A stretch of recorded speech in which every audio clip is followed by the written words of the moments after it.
오늘 우리는 이제 골로새서 3장 11절부터 14절까지 말씀을 본문으로 하나님의 사랑으로 열매 맺고 용서하자라는 제목을 가지고 함께 말씀 나누도록 하겠습니다. 자, 우리가 왜 지난주에 땅의 것에 집착하게 만드는 그 육신과 혼의 것들, 그것들을 이제 죽여야 된다라는 얘기를 지난 시간에 함께 말씀을 나눴었는데요. 관련된 세 가지 이야기 지난주에 나눴습니다. 첫 번째로 나눴던 이야기가 무엇이었을까요? 네, 그렇습니다. 그 모든 육체적인 행위들, 그것에 근원되는 것은 탐욕이라고 그랬습니다. 그런데 그 탐욕은 결국 따지고 보면 이제 자신이 중심이 되는 마음이라고 말씀을 드렸었죠. 그러니까 자신을 우상 삼는 것이 곧 탐욕이다. 그리고 그래서 이제 우리가 지난주에 예를 들었었던 것이 예레미야를 통해서 말씀하신 하나님의 말씀 무시하고 이집트로 가려고 했었던 그 사람들이 사실은 자기가 중심이 됐었기 때문에 자기 고집대로 행했던 것이었다. 그리고 지금 이 시대에는 그 번영주의자들이요, 예수님 믿고 내가 잘 먹고 잘 사는 것에 목적을 두는 사람들, 그러니까 오직 내가 중심인 사람들, 이런 사람들이 이제 탐욕의 마음을 버리지 못한다라는 걸 우리 확인을 했고요. 근데 가장 큰 우상인 바로 자기 자신이 죽었다는 사실을 인정하는 우리는 그 우상을, 제일 큰 우상을 죽인 것이기 때문에 우리 안이 이제 더 이상 탐욕의 마음이 이제 사라졌고, 그렇지만 이제 예수관에 따라 탐욕의 마음이 생기는 것들을 우리가 죽여나가자라는 걸 첫 번째로 함께 이야기 나눴었죠. 자, 두 번째로 나눈 이야기가 무엇이었을까요? 그렇습니다. 지난주에 그 예를 들었었던 것이 분노나 뭐 진노, 악의, 뭐 신성모독, 막 이런 것들이요. 이런 것들이 혼적인 어떤 그런 잘못들 나타나는 모습들을 고쳐가야 된다고 그랬는데, 이 말씀을 드리면서 이제 예를 들었던 것이 다윗이었습니다. 다윗은 죄의 문제를 해결받지 못한 구약시대 인물이었음에도 불구하고 자기의 감정을 다스릴 줄 아는 그런 사람이었었죠. 그래서 자기를 저주하고 이제 조롱하는 그런 베냐민 지파 사람을 용서하는 그런 모습을 봤습니다. 그리고 이런 혼적인 잘못들의 밑바탕에는 이제 거짓말이 있다는 사실도 우리가 확인을 했는데요. 그래서 우리는 우리끼리라도 서로가 이제 솔직하게 대화하자라는 얘기를 나눴습니다. 그래서 언젠가는 우리가 예수님이나 스데반 집사 같은 그런 이제 상태가 되자라는 얘기를 두 번째로 나눴습니다. 자, 마지막 세 번째로 나눈 이야기가 무엇이었을까요? 영적인 지식으로 새로워졌다. 그렇습니다. 우리가 앞에서 그 육체적인 잘못, 또 혼적인 잘못, 그것을 나눴으면 그 영적인 이런 부분을 우리가 생각해야 되는데, 영적인 지식으로 우리가 새로워졌다고 지난주에 이제 말씀하신 것처럼 우리가 새로운 사람이 되었다. 이 사실을 기억하는 게 너무 중요하다고 그랬습니다. 그리고 예수님과 연합했다는 사실 기억하는 게 너무 중요하다고 그랬죠. 이것을 기억하고 행동하느냐, 기억하지 않고 행동하느냐는 천지 차이라고 말씀을 드렸습니다. 기본에 충실해야 되는 것이죠. 자, 그래서 사랑하는 우리 나눔 있는 교회 성도님들 모두는 이 모든 것들을 여러분 실천하시되, 이 모든 것들이 사실은 행해야 되는 이유가 하늘의 삶에 합당한 자가 되기 위한 필수 과정이다. 이 사실을 분명히 기억하시기 바랍니다. 여러분 그렇게 하셔서 장차 하늘에서 큰 기쁨을 누리며 살아가시는 저와 여러분 되어지시기를 다시 한번 주님의 이름으로 간절히 축원드립니다. 지난주에는 우리가 이제 육신과 혼의 것들을 이제 죽여야 된다, 그것을 멸해야 된다라는 것을 이제 바울이 권면을 했다면, 이번 주는 이것을 얘기합니다. 성령님의 열매를 맺으라고 선언을 합니다. 그러니까 육신과 혼의 것들을 죽이는 것으로 만족하지 말고 한 걸음 더 나아가서 영적인 것들, 영적인 열매, 그것을 이제 맺어야 된다라고 바울이 강조한다라는 것이 이번 주 내용이 되겠습니다. 제가 전체 주제를 이렇게 정해봤는데요. 사랑으로 성령님의 열매를 맺고 서로 용서해 가자라는 것이 이제 이번 주 주제니까요. 이걸 주제를 생각하시면서 본문 말씀 한 절씩 나누도록 하겠습니다. 먼저 11절 말씀 우리 함께 함께 읽도록 하겠습니다. 거기에는 그리스인이나 유대인이나 할례자나 무할례자나 바바리인이나 스구디아인이나 매인자나 자유로운 자가 없나니 오직 그리스도만이 모든 것이요 모든 것 안에 계시느니라 라고 말씀합니다. 여기서 거기에는이라고 얘기하는데요. 거기에는이 뭐를 얘기하는 거냐? 뭐를 얘기하는 건가 하면 새 사람이 되는 데에는 이란 뜻입니다. 그래서 지난주 마지막 지금 11절이니까요. 지난주 10절 마지막 말씀을 보면 너희가 새 사람을 입었는데 이제 새 사람은 그를 창조하신 분의 형상을 따라 지식에서 새로워진 자다. 그러니까 이렇게 새로워진 사람이 되는 데에는 그리스인이나 유대인이나 구별이나 차별이 없다를 이제 말하고 있는 것이죠. 자, 그리고 여기 바바리인이라고 나오는데, 바바리인은 예전에 그 로마서 말씀드릴 때도 나눌 때도 우리 말씀을 드렸었는데, 그 그리스 사람들이 자기네 민족을 제외한 나머지 이방인들을 이제 바바리인이라고 불렀었습니다. 그래서 그리스를 제외한 나머지 지역 사람들. 그리고 스구디아인이라고 나오는데, 저 스구디아인을 찾아보니까요, 그 세계사 시간에 그 스키타이라고 혹시 들어보신 적이 있으신 분 계실 수 있을 것 같은데, 스키타이족이라고. 그것이 스구디아인입니다. 근데 이게 이란 게 유목민이라서요. 그러니까 옛날 페르시아의 그 유목민들이 그 북쪽으로 올라가서 그 흑해나 카스피해 북부로 이주해 가서 살던 사람들이 이 스구디아인이었습니다. 스키타이족들. 그러니까 이게 지금으로 치면은 그 우크라이나하고 러시아 남부 그쪽 지역이에요. 그러니까 그쪽으로 이제 올라가 살던 사람들, 그 사람을 스구디아인이라고 그랬습니다. 그러니까 이때 당시 바울이 이 편지를 썼었을 때 당시에는 저 스구디아인은 굉장히 이제 먼 지역에 사는 사람들인가 동시에 굉장히 이제 흉폭하고 막 무지한 사람들이라고 하는 그런 인식이 있었대요. 그러니까 여기서 얘기하는 거 바바리인도 이방인을 사실을 얘기를 하고 또 스구디아인도 이방인이긴 하지만 그 그리스 사람들 입장에서는 근처 가까이 사는 이방인들을 바바리인이라고 하고 먼 지역에 사는 사람 이제 스구디아인이라고 이제 얘기를 한 거죠. 그러니까 바울이 지금 얘기하고 싶은 것은 복음을 전달받은 사람들은 뭐 어떤 사람이 상관없냐, 가까이 있는 이방인이나 멀리 있는 이방인이나 다 상관없다라고 지금 그걸 말하고 싶은 것이었던 거죠. 자, 그리고 모든 것 안에 계신다고 지금 얘기를 하시는데 그리스도께서는 새 사람이 된 방금 앞에서 나눴던 뭐 그리스인이나 뭐 유대인이나 뭐 할례자나 무할례자나 뭐 매인자나 자유로운 자나 뭐 다 상관없이 그들 모두 안에 지금 계신다라고 지금 바울이 얘기를 하고 있습니다. 그래서 11절 전체 의미를 이렇게 정리할 수가 있겠는데요. 새 사람이 되는 데에는 그리스인, 유대인, 할례자, 무할례자, 바바리인, 스구디아인, 노예와 자유자가 따로 없다. 뭐 새 사람은 누구나 다 될 수 있다. 그러니까 중요한 것은 오직 그리스도만이 이제 중요하고 중심이 되시는데 그리스도께서는 그들 모두 안에 이제 계신다. 그렇기 때문에 모두가 차별이 없이 모두 새 사람이 될 수 있는 것이다라고 이제 바울이 대전제로 선포하고 있습니다. 자, 그래서 이어진 12절 말씀 우리 함께 읽도록 하겠습니다. 그러므로 너희는 하나님께서 선택하신 자요 거룩하고 사랑받는 자로서 긍휼히 여기는 심정과 친절과 겸손한 생각과 온유함과 오래 참음을 입고 라고 말씀합니다. 자, 그러므로라고 얘기하죠. 근데 여기서 이제 그러므로라는 거 앞에서 이제 차별 없이 누구나 다 그렇게 그리스도인은 이제 예수님 안에서 하나가 될 수가 있는 거고 새 사람이 될 수 있는 건데 그러니까 너희도 그렇게 됐다는 거죠. 너희도 새 사람이 되었으니 이제 하나님께서 선택하신 자고 너희도 거룩하고 사랑받는 자가 되었다라고 이제 말씀을 하고요. 그 아래에서 그러니까 이렇게 살아야 된다라고 얘기를 합니다. 그런데 여러분 이 말씀을 자세히 이렇게 보시면 이게 표현이 달라서 그렇지 성령님의 열매를 뜻한다는 사실을 알 수가 있어요. 그래서 성령님의 열매의 후반부 말씀을 보시는 건 이제 오래 참음에 대해서 얘기 나오고요. 또 부드러움은 뭐 긍휼히 여기는 심정과 이제 친절이 되겠죠. 그리고 선함, 겸손한 생각과 이제 온유와 절제 이렇게 얘기하고 있는 걸 봐서 이게 사실은 이 표현이 조금 달라서 그렇지 결국은 성령님의 열매를 너희가 이제 맺어야 된다. 새 사람이 된 사람으로서 성령님의 열매를 맺어야 된다를 얘기하고 있는 것을 확인할 수가 있습니다. 그래서 육신과 혼의 잘못을 버리는 것으로, 그러니까 지난주에 이걸 얘기했었잖아요. 너희가 육신의 잘못과 혼의 잘못을 버려야 된다. 근데 거기서 멈출 것이 아니라 한 걸음 더 나아가서 궁극적으로는 너희가 이제 영의 열매를 맺어야 된다. 새 사람이 되었다면 반드시 영의 열매를 맺어야 된다라고 바울이 오늘 권면하고 있습니다. 그래서 12절 말씀을 이렇게 정리할 수 있겠는데요. 너희는 하나님께서 택하신 자이고 거룩하고 사랑받는 자이므로 성령님의 열매를 맺어야 된다. 그러니까 12절에서 말씀하고자 하시는 것은 성령님의 열매에 대해서 말씀하고 계신다라는 사실을 확인할 수가 있겠습니다. 자, 이어진 13절 말씀 우리 함께 읽도록 하겠습니다. 누가 누구와 다툴 일이 있거든 서로 참고 서로 용서하되 그리스도께서 너희를 용서하신 것 같이 너희도 그리하며 라고 말씀하는데요. 여기 서로 참고 용서하되 라고 얘기하는데 방금 그 나눴던 그 12절 말씀을 보면 오래 참음이 마지막에 나오잖아요. 근데 그 오래 참음을 그 성령님의 열매의 중간쯤에 원래 들어갔던 것을 마지막으로 바울이 굳이 이제 빼서 얘기한 이유는 그 오래 참음과 관련된 이 용서에 대해서 말하기 위해서 일부러 오래 참음을 뒤에 이제 일부러 얘기를 한 것입니다. 언급을 한 것입니다. 그래서 이제 용서에 대해서 얘기를 하는데 이렇게 용서에 대해서 부가적으로 바울이 설명을 하는 이유는 그만큼 용서가 어렵기 때문에 그렇습니다. 이제 잠시 후에도 말씀드리겠지만 그 예수님께서도 종종 용서에 대해서 말씀하셨거든요. 제자들에게. 근데 왜 이렇게 종종 그 얘기를 하셨는가 하면 그 용서가 정말로 인간으로서 하기가 힘든 덕목이기 때문에 용서에 대해서 계속 강조하시는 거죠. 바울도 이제 마찬가지로 그것을 강조하고 있습니다.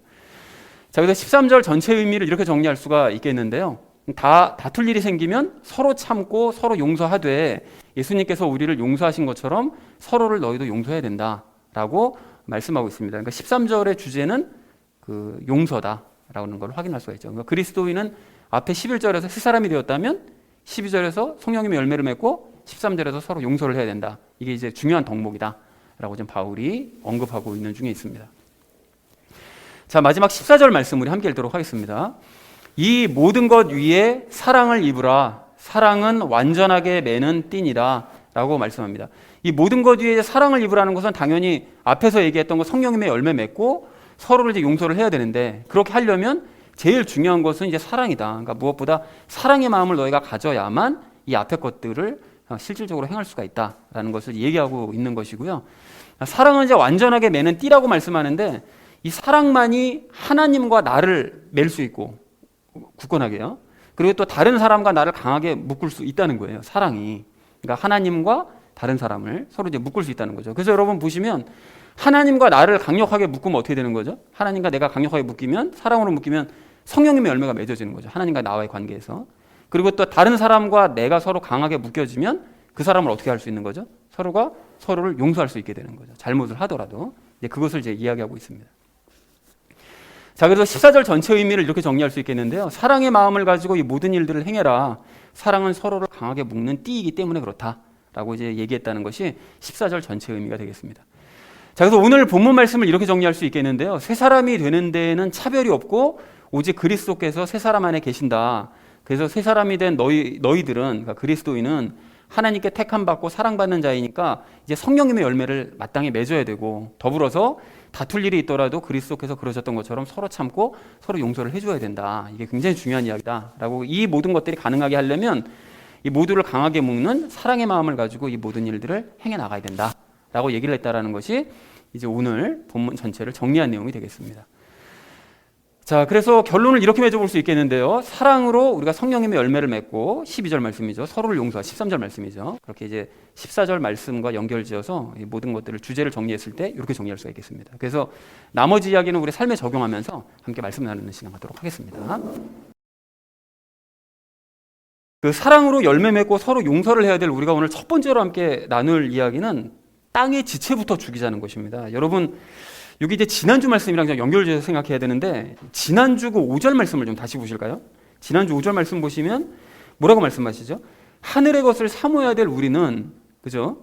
땅의 것에 집착하게 만드는 이 지체들을 죽여야 된다라고 말씀을 하십니다. 그래서 우리가 지난주에 나눴던 이야기가 땅의 것에 집착하게 만드는 이 그 내가 중심이 되는 마음, 그러니까 탐욕, 그리고 뭐 거짓말, 이런 것들 이제 금해야 된다, 이런 얘기를 우리 나눈 건데, 그런데 그렇게 이제 자신이 중심이 되는 이 마음을 버리질 않으면, 그거를 버리지 않으면 오늘 본문에서 말씀하시는 성령님의 열매를 맺을 수도 없고 남을 용서하는 것도 불가능하다는 거예요.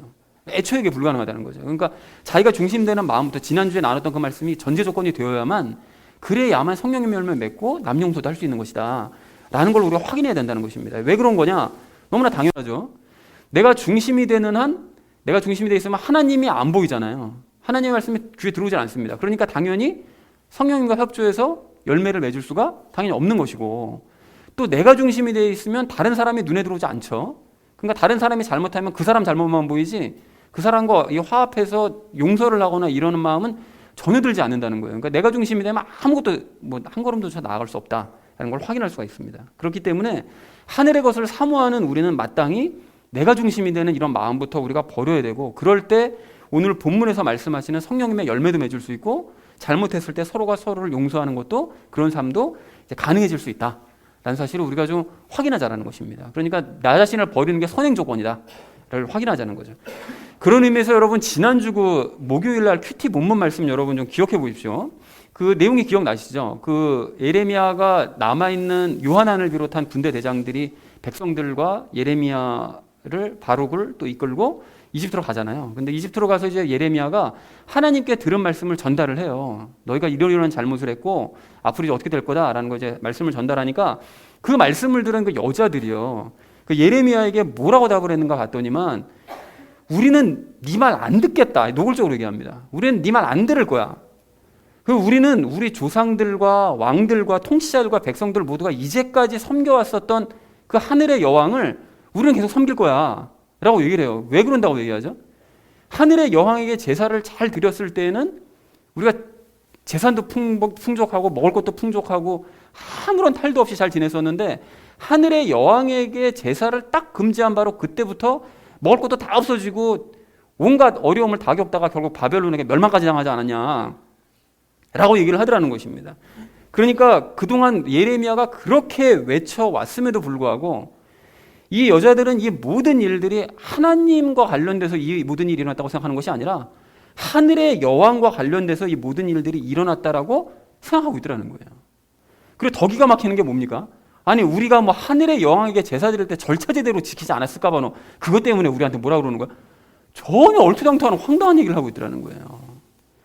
옆에 있으면 이게 한마디 좀 꽉 한번 쏴주고 싶지 않으세요, 여러분? 그러니까 이게 말이 안 통해도 어쩜 이렇게 말이 안 통할 수가 있냐는 것입니다. 그러니까 이 여자들은 이게 뭘 할 수 있죠? 자기가 우상인 거죠. 자기가 우상이고 자기를 위해서 하늘의 여왕도 섬기다 보니까, 그러니까 철저하게 그렇게 자신이 중심이 되다 보니까 하나님의 말씀이 귀에 들어올 리가 없는 거죠. 전혀 안 들어오는 거죠. 내가 중심이니까. 그러니까 무슨 말씀을 해도 얘기가 안 통하는 거죠. 그리고 전혀 엉뚱하고 답답한 얘기만 하더라는 것입니다. 근데 이게 지금도 마찬가지라는 거죠. 이게 지금도 자신이 중심이 되어서 육신적인 탐욕이나 추구하고 또 혼적인 잘못을 저지르는 그런 교인들 있잖아요. 자기가 중심되는 그런 자신이 우상이 되는 이런 사람들은 하나님의 말씀을 아무리 얘기해도 귀에 들어가질 않아요. 내가 그냥 딱 중심 자리에 있으니까 하나님의 말씀이 귀에 들어가지 않으니까 뭔 얘기를 해도 얘기가 안 통하는 거예요. 그리고 얘기를 들었겠거니 싶어가지고 얘기하다 보면 전혀 엉뚱하고 답답한 얘기만 하는 뭐 그런 상황이라는 거예요. 똑같다는 것이죠. 그래서 그런 사람들은 당연히 오늘 본문에서 말씀하시는 성령님의 열매 당연히 못 맺습니다. 하나님의 말씀도 모르고 하나님과 관계가 제대로 설정되어 있지 않은데 어떻게 성령님의 열매를 맺겠어요. 그리고 내가 중심이 돼서 다른 사람은 안중에도 없는데 어떻게 다른 사람을 용서하겠느냐는 거예요. 전혀 안 되는 거죠. 우리 보시면 알잖아요. 그죠?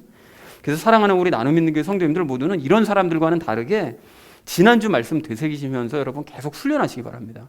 즉 육신과 혼에 집착하는 마음, 내가 중심이 되는 이 마음을 남김없이 버리는 기초 작업부터 우리가 열심을 내시자는 것입니다. 그렇게 해서 궁극적으로 성령님의 열매를 맺고 다른 사람들을 기꺼이 용서하라는 오늘 이 본문 말씀을 실천해가는 저와 여러분 되어지시기를 주님의 이름으로 간절히 축원을 드립니다.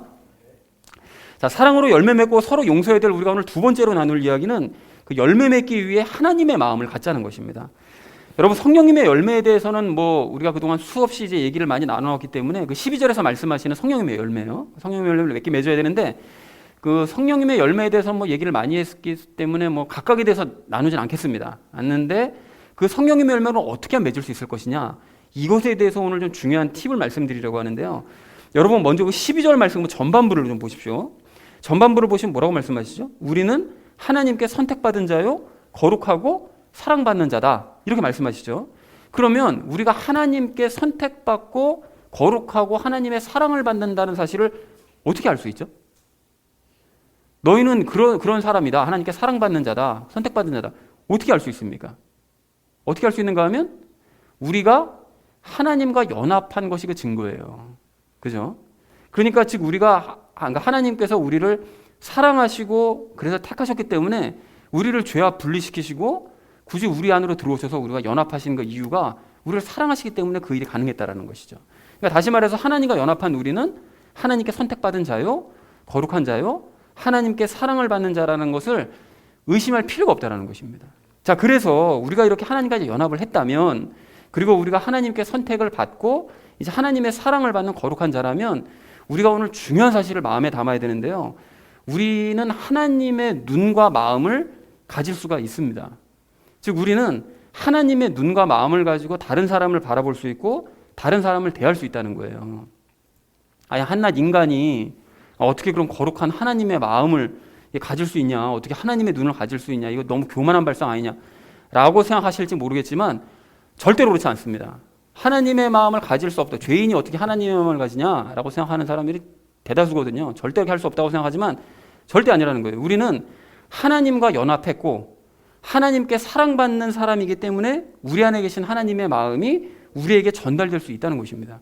여러분 이게 제가 뭐 억지를 쓰는 것이거나 무슨 뭐 제 상상을 말씀드리는 것이 아니라 고린도전서 2장 10절부터 12절에서 분명하게 말씀하시는 것인데 한번 들어보십시오. 그러나 하나님께서 자신의 영으로 우리에게 그것들을 계시하셨으니 성령님께서는 참으로 모든 것, 즉 하나님의 깊은 것들을 살피시느니라.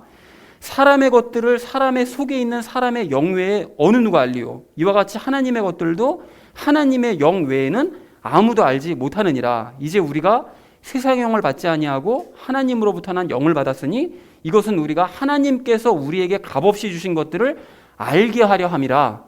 이렇게 말씀하세요. 그러니까 정리해 보자면 하나님의 마음은 성령님만이 아실 수 있는데 그 성령님께서 우리의 영과 연합하시지 않았냐. 그리고는 연합하신 것으로 끝난 것이 아니라 그렇기 때문에 성령님께서는 하나님의 그 깊이 있는 그 마음의 것들을 우리로 하여금 알게 만들어 주신다 라고 말씀을 하시더라는 거예요. 자, 그렇기 때문에 하나님과 연합한 우리는 놀랍게도요 하나님의 마음이 전달되고 느껴질 수가 있습니다. 근데 문제는 이거를 느끼고 알 수 있게 해달라고 기도해야 된다는 거예요. 그래야 문이 열리죠. 그렇게 해서 하나님의 마음을 갖게 되면 어떤 일이 벌어지느냐, 오늘 12절 하반절 말씀이 가능해지는 거예요. 12절 하반절 말씀처럼 다른 사람을 불쌍히 여기는 심정을 가지게 되는 거죠. 왜냐하면 하나님이 늘 사람들을 불쌍히 여기시니까. 그리고 하나님의 마음을 가지고 다른 사람에게 친절할 수 있게 되는 거죠.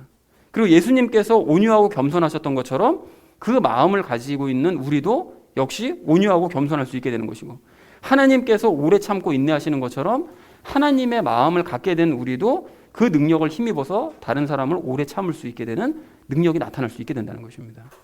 어떻게 이런 일이 가능하다고요? 하나님과 연합했기 때문에 가능한 일이라는 거죠. 그래서 이 연합의 비밀을 깨닫는 것이 이래서 이게 너무 중요하다는 거예요. 그래서 사랑하는 우리 나눔 믿는 교회 성도님들 모두는 성령님의 열매를 맺기 위해서 노력하지 마시고요, 하나님의 택하심을 받고 거룩하고 하나님의 사랑을 받는 하나님과 연합한 자로서 하나님의 마음을 알고 깨닫게 해달라고 여러분 기도하시기 바랍니다. 요청하시기 바랍니다. 그렇게 하셔서 하나님의 마음을 장착하신 상태로 사람들을 불쌍히 여기고 친절하고 겸손하고 온유하고 오래 참으셔서 자연스럽게 성령님의 열매들을 하나씩 맺어가시는 저와 여러분 되어지시기를 주님의 이름으로 간절히 축원을 드립니다.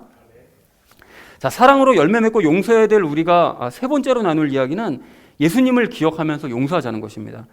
여러분, 우리가 금방 이제 성령님의 열매를 맺는 방법에 대해서 이제 말씀을 드렸는데요. 굉장히 중요한 근본적인 원리에 대해서 말씀을 드렸는데, 그 바울이 아까 전에도 말씀드렸던 것처럼 12절에서 오래 참음의 열매를 일부러 마지막에 기록한 이유가 있다고 그랬죠. 왜 그랬다고 그랬는가 하면 용서를 언급하기 위해서, 용서에 대해서 이야기하기 위해서 이제 마지막에 언급한 것입니다. 그래서 아까도 말씀드렸듯이 이 용서라는 덕목이 정말로 힘들고 어려운 것이기 때문에 그 예수님께서 그 복음서 말씀을 보다 보면 예수님께서 그 주기도문을 가르쳐 주실 때 그 마지막에 용서에 대해서 2절을 더 굳이 언급을 하시죠. 그리고 또한 다른 부분에서도 그 만달란트 빚진 자 얘기를 하시면서 굳이 오랜 기간 동안 많은 그 분량을 통해서 사람을 용서하는 부분에 대해서 말씀을 하시더라는 거예요. 왜 이렇게 하시느냐? 용서하고 막 어렵기 때문에 강조하시는 것입니다. 그리고 오늘도 13절을 보시면 그래서 바울이 용서에 대한 이야기를 이제 별도로 언급을 하면서 그 부분을 이제 강조하는 거죠. 용서를 해야 된다. 자, 그런데 여러분, 그 13절 말씀을 우선 좀 잘 보시면 무엇을 알 수 있는가 하면 그리스도인은 전혀 다투면 안 된다 라고 말씀하지는 않으세요. 그죠? 그러니까 다툴 일이 있거든 이렇게 말씀하심으로써 그리스도인들끼리 다투는 경우도 있을 수가 있다 라고 말씀을 하시더라는 거예요. 그래서 아닌 게 아니라, 잘 아시죠 여러분? 바울과 바나바가 1차 전도여행 잘 갔다 와서 은혜롭게 잘 모든 사람들에게 전파하고 난 다음에 2차 전도여행 가기 전에 어떻게 하죠?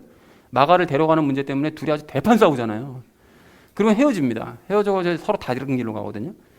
자, 그렇게 이제 서로 다툴 수가 있다는 거예요. 그러니까 이렇게 다툴 일이 있을 수가 있는데, 그런데 그 다음이 중요합니다. 다툴 수 있다고 해서 무조건 다투라는 것이 아니라 13절 말씀에 의하면 다투기 전에 어떻게 하라는 거죠?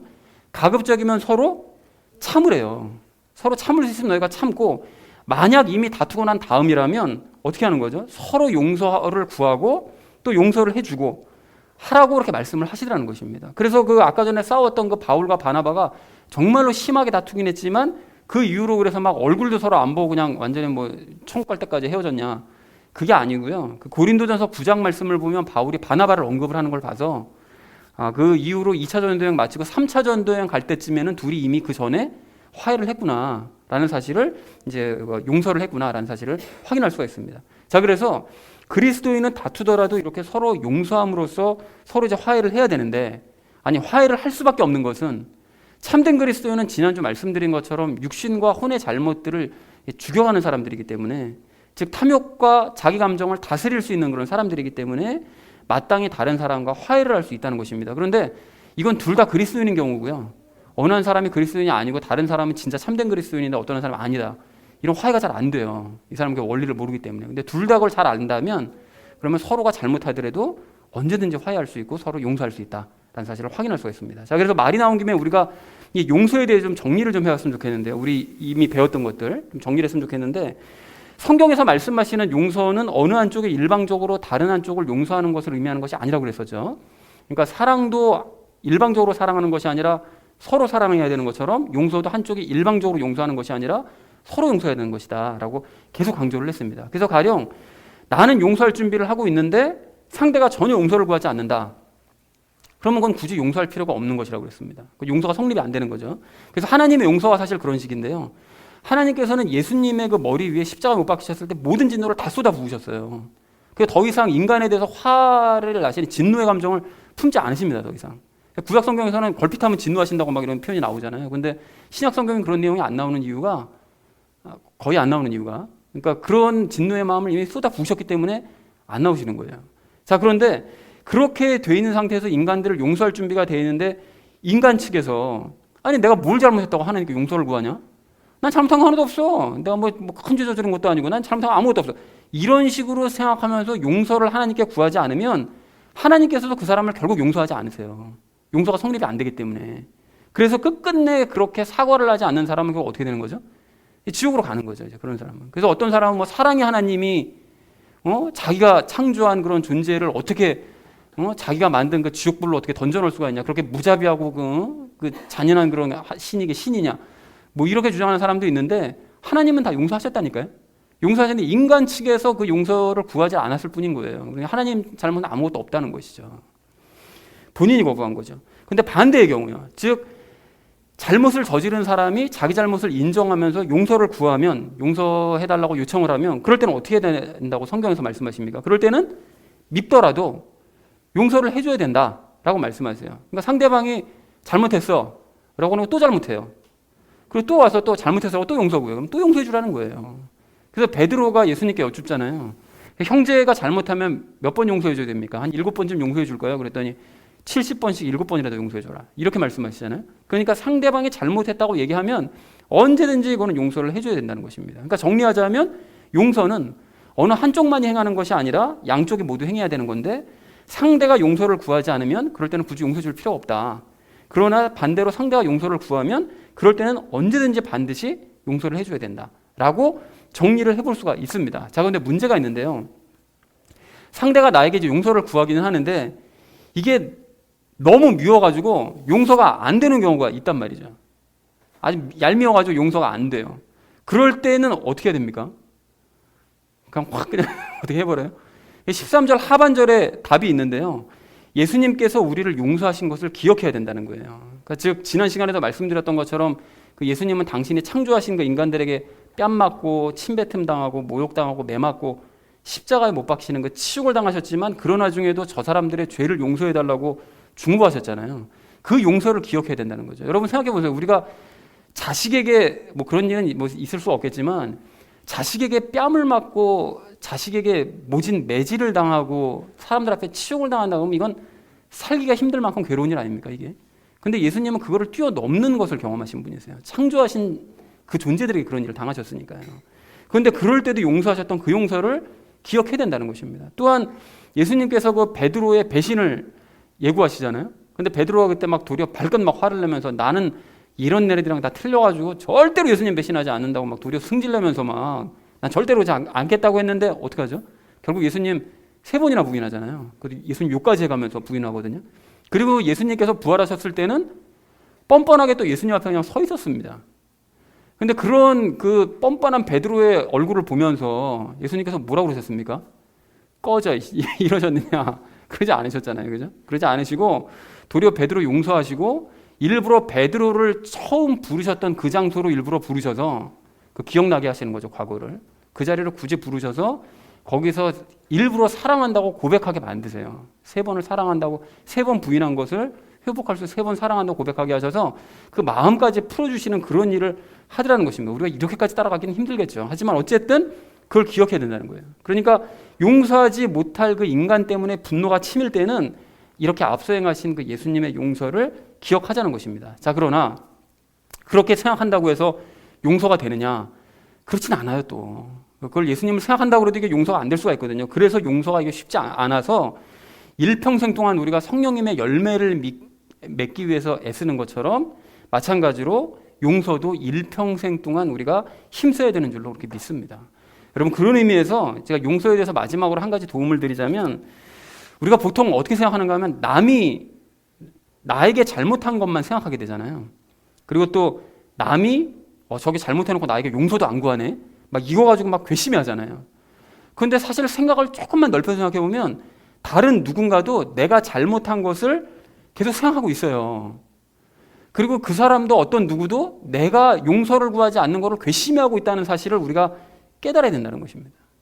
그거를 깨달게 되면 내가 용서하지 못하는 그 인간의 심정을 조금이라도 이해할 수 있게 된다는 것이죠. 그럼에도 불구하고 쉽지는 않습니다. 그래서 사랑하는 나눔 있는 교회 성도님들 모두는 다툴 일이 생기면 우선 서로 참으시기 바랍니다. 그러나 이미 다퉈버리셨다면 상대에게 용서를 구하고, 용기를 내서 용서를 구하고, 또 상대도 그 용서를 받아주셔서 서로 용서하시기 바랍니다. 그러나 그럼에도 불구하고 용서가 안 된다면 그 예수님께서 어떻게 용서하셨는지를 기억하시면서, 사실 나 같은 것도 용서해 주신 거잖아요. 그죠? 내 행실을 내가 아는데 그 용서해 주셨기 때문에 일평생 동안 용서를 훈련해 가시는 저와 여러분 되어지시기를 주님의 이름으로 간절히 축원을 드립니다. 자, 사랑으로 열매 맺고 서로 용서해야 될 우리가 마지막 네 번째로 나눌 이야기는 서로 사랑하자는 것입니다. 여러분, 앞에서 살펴본 대로 우리가 이제 성령님의 열매를 맺고 또 남을 용서하는 일을 행해야 되는데, 오늘 14절 말씀을 보니까 뭐라고 말씀하시는가 하면 그 일들을 위해서 무엇보다 사랑을 입어야 된다라고 권면을 하세요. 즉, 사랑의 마음을 가지면 성령님의 열매를 맺고 남을 용서하는 일이 이제 수월해진다라고 말씀을 하시더라는 것입니다. 그런데 문제가 뭐냐면 사랑의 마음을 가지고 싶어도 이게 잘 안 가져진다는 게 이게 문제인 거죠. 항상 난 사랑하고 싶지만 사랑의 마음이 안 사랑하게 되질 않아요. 그럼 어떻게 되느냐? 사랑의 마음을 가지지 말아야 되느냐? 그러면 그래서 우리가 깨달아야 될 것이 있는데, 여러분, 우리는 사랑의 마음을 가질 수가 있어요. 원래 사실 가질 수가 있다고요.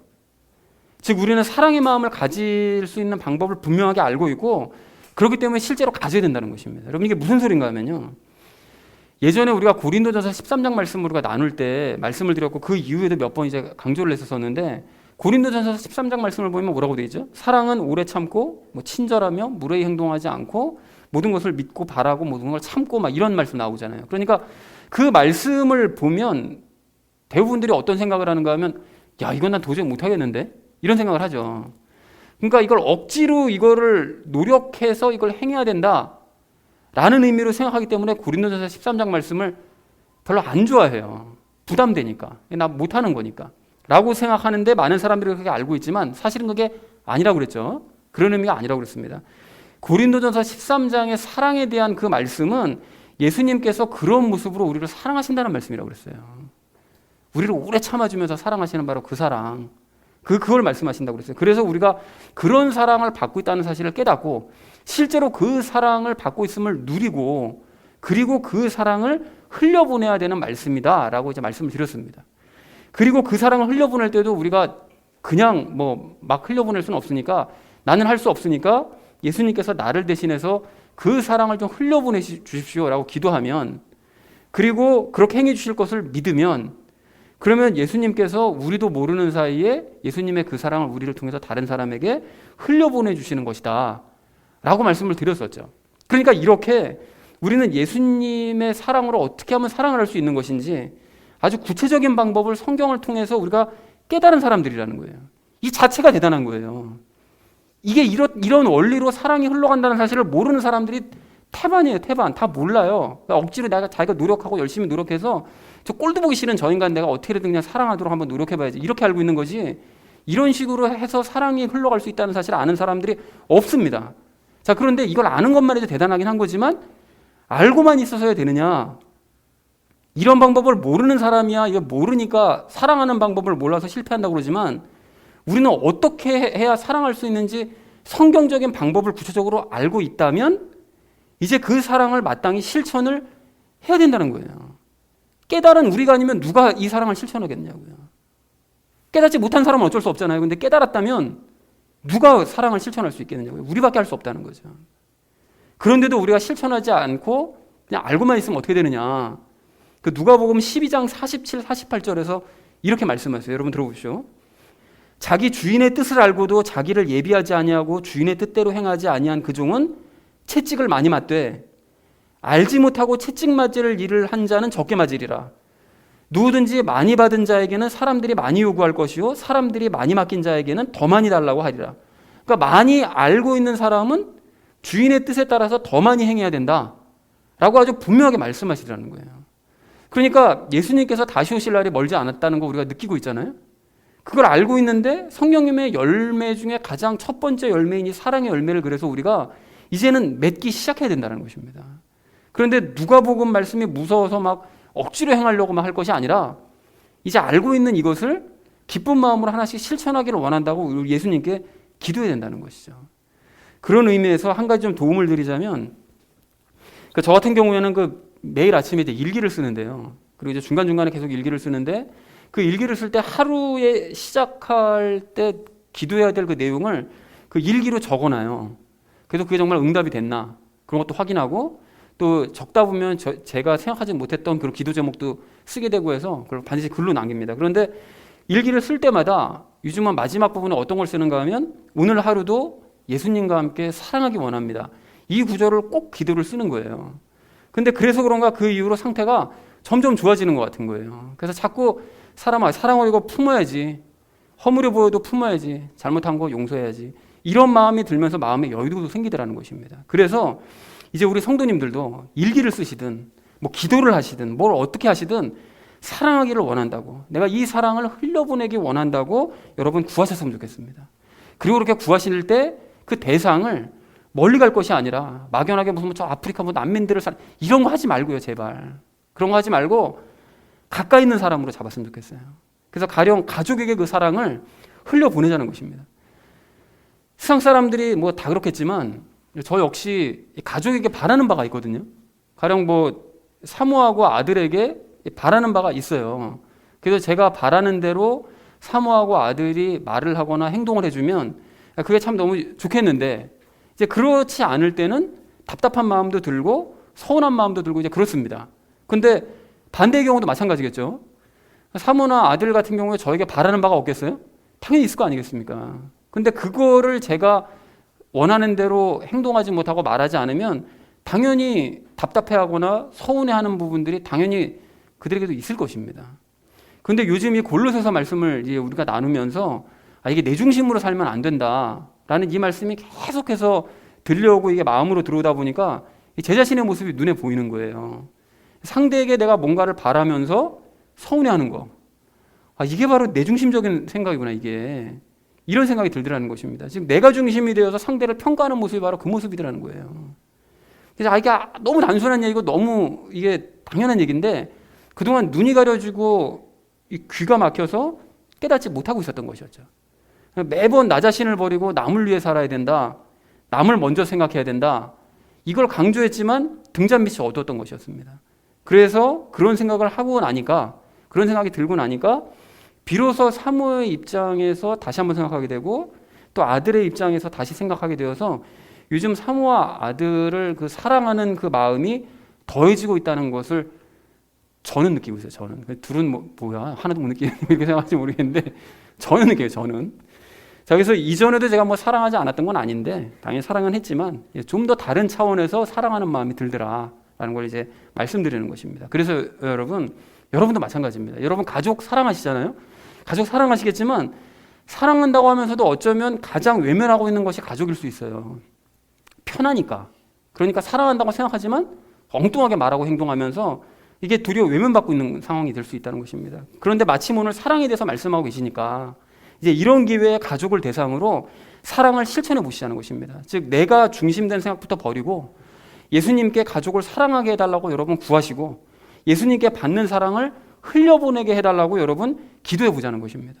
그리고 무엇보다 그 사랑의 마음을 가지고 오늘 12절 13절 말씀처럼 어떻게 해야 된다고요? 상대를 긍휼히 여기고 또 친절하고 또 오래 참으면서 서로를 용서하는 이런 일을 우리가 해보자는 것입니다. 그렇게 할 때 가정에 어떤 변화가 일어나는지 그리고 가정이 어떻게 살아나는지 그 기적의 역사를 체험하시길 간절한 마음으로 소망합니다. 그리고 그 마음을 가지고 교회에 오셔서도 교회 우리 식구들, 우리 모두가 가족인 거죠. 가족처럼 우리 생각하면서 그 예전에 아동부 전도사에 섰을 때 항상 그 아동부 끝날 때 외치던 게 구호를 했었는데요. 우리는 그러면 전부 다 한 가족 이거 했었는데 우리도 그런 거 한번 해볼까요? 우리도 교회 오면 서로 한 가족이잖아요, 그죠? 가족이니까 서로를 생각하면서 사랑을 흘려보내고 서로를 용서하는 우리 모두가 되기를 간절한 마음으로 소망합니다. 사랑하는 우리 나눔 믿는 교회 성도님들 모두는 사랑하시기 바랍니다. 사랑하시되 서로 사랑하시기 바랍니다. 사랑하는 방법을 알기만 하고 여러분 계속 미루실 것이 아니라 이제는 시작해야 된다라는 사실을 여러분 기억하시고 실천하시기 바랍니다. 그런 의미에서 먼저 가족에게 사랑 베푸시고 점차 범위를 넓혀서 성도님들에게도 사랑 베푸시기 바랍니다. 그렇게 해서 궁극적으로 성령님의 열매를 맺고 서로를 사랑하는 일을 완성해 가시는 저와 여러분 되어지시기를 주님의 이름으로 간절히 축원드립니다. 자, 이제 말씀을 정리합니다. 오늘 우리는 사랑으로 성령님의 열매를 맺고 서로를 용서해야 된다는 말씀을 나눴는데요. 네 가지 이야기 나눴죠. 간단하게. 땅의 지체를 죽여야 된다. 내가 중심이 되어 있는 한 성령님의 열매를 맺고 용서하는 거 이건 애초에 불가능하다라는 얘기를 처음에 나눴고요. 하나님의 마음을 갖자. 그러니까 성령님의 열매를 맺는 가장 좋은 방법은 우리가 하나님의 마음을 갖는 거다. 그런데 우리는 하나님과 연합했기 때문에 구하면 하나님의 마음을 가질 수 있다. 그러니까 그렇게 해서 우리가 성령님의 열매를 한번 맺어보자라는 말씀을 드렸고요. 그리고 예수님을 기억하면서 용서하자고 그랬죠. 그러니까 다툴 수 있는데 그럴 때 우리가 서로 참고 서로 용서해야 된다. 근데 그럼에도 불구하고 용서가 안 될 때는 우리가 예수님을 기억하면서 일평생 그 용서를 훈련해 나가보자라는 얘기를 했었고요. 마지막으로 사랑하자고 그랬죠. 그러니까 사랑하는 방법을 우리가 이제 알고 있는데 그렇기 때문에 우리가 희망입니다. 알고 있는 사람이 실천해야 되는 거예요. 그렇다면 아는 대로 한번 실천해보자. 그러니까 가족에게 먼저 실천해보고 범위를 넓혀서 교회 와서도 우리 실천해보자 라는 얘기를 우리 나눴습니다. 사랑하는 우리 나눔 믿는 교회 성도님들 모두는 오늘 말씀 역시 적극적으로 여러분 실천하시기 바랍니다. 그렇게 해서 사랑으로 성령님의 열매를 맺으며 또 서로 용서할 수 있다는 사실을 우리 증명해 보이시는 모든 사람들에게 증명해 보이는 저와 여러분 되어주시기를 주님의 이름으로 간절히 축원을 드립니다. 우리 함께 기도하겠습니다.